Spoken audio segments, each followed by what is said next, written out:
hindi nila naintindihan sa ginawa nila, naging martir si Pangulong Rudy Duterte. Yan ang susunod na magsasalita ay walang iba kung hindi ang ating minamahal na former Congressman Mike Dipintor!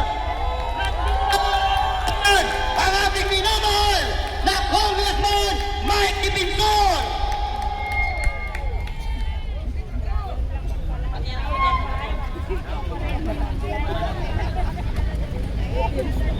Maraming salamat, Parks, sa iyong pagpapakilala. Sa lahat po ng mga kasama natin, isang maalap na hapon sa inyong lahat. Alam niyo mga kasama, narito tayo ngayon para gumalain. Wala ng isang taon nang kinidnap ang Pangulong Duterte. Bakit ko sinabing kinidnap? Ang kumidnap ang sarili nating gobyerno. Kailan lamang nakasama natin ang 18 marino, yung ating 18 brave Marines. Ano po ang sinasabi nila? Sila ang sumusunod sa mga ICC commissioners at investigators. Sila ang nagbabayad ng hotel. Sila ang gumagawa ng pamaraan upang magkaroon ng investigasyon dito sa Maydas Hotel na pag-aari ni Saldico. Libre si Saldico nagbabayad. Doon sa unit ni Saldico sa Rapol sa Makati, doon dinadala ang mga witness, doon dinadala ang mga tao para ibuo ang kaso laban kay Pangulong Duterte. Sino nagdala? Si Senador Antonio Trillanes. Nangyari ang investigasyon 5 taon matapos tayo na mawala sa ICC. 5 taon, wala na tayo. Ginawa ang investigasyon. At hindi lang basta-basta investigasyon. Inayos ang kaso. Inilabas ang mga testigo. Hindi para tingnan ang katotohanan. Hindi para ayusin ang hustisya. Pero para kidnapin at ikulong si Pangulong Duterte sa The Hague, Netherlands. Ano po ang sinasabi ng mga security? Wala pa ho ang warrant of arrest. Ikinulong na sa Villamor ang Pangulong Duterte. Sinigurado nila na mula Hong Kong makukuha si Duterte at madadala sa Netherlands. Mga kababayan, wala akong problema sa hustisya. Wala akong problema kung nung nais na sa katotohanan. Tandaan ninyo, si Pangulong Estrada kinasuhan sa Pilipinas, sa korte sa Pilipinas, ikinulong sa Pilipinas.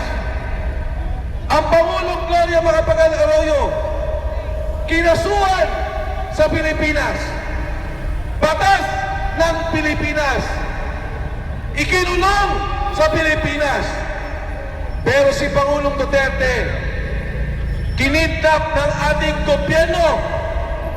Ang sabi ni Saldico, si Bongbong Marcos mismo ang mastermind sa kaso ni Duterte, sa pagtestigo ni Trillanes, sa pera ni binibigay, at nung siya ay kidnapin at ilipad sa The Hague, Netherlands. Marcos resign! Marcos resign! Marcos resign!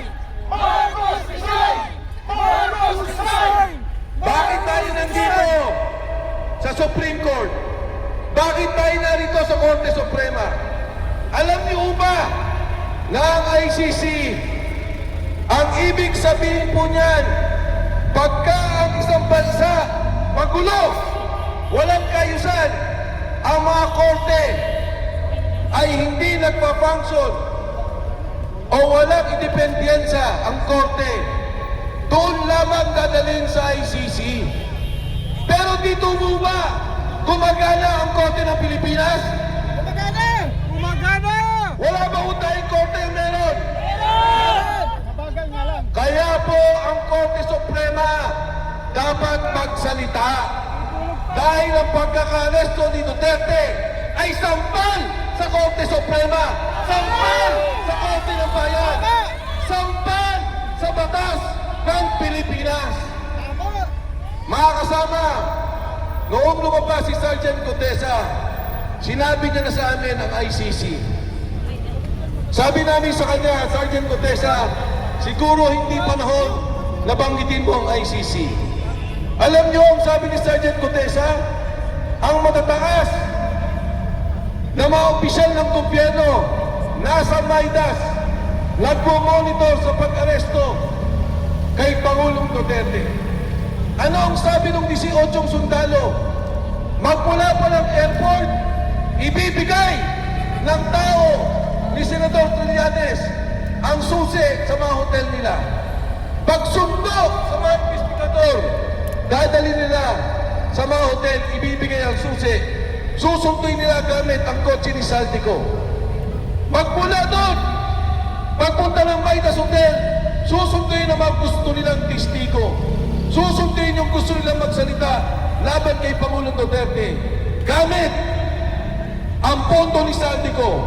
Gamit ang hotel ni Saldico. Gamit ang mga unit ni Saldico. Kaya ito po mga kasama ang nangyayari sa ating bansa sa ngayon. Sa takot siguro nila kay Pangulong Duterte, nag-usap-usap, mas mabuti ilabas siya ng bansa kaysa kasuhan sa Pilipinas.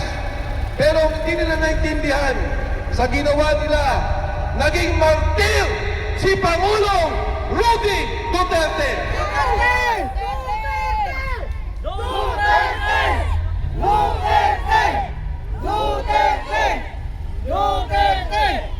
Tatlo lang po sa aking kaisipan ang namatay na matatandaan ng sambayanan.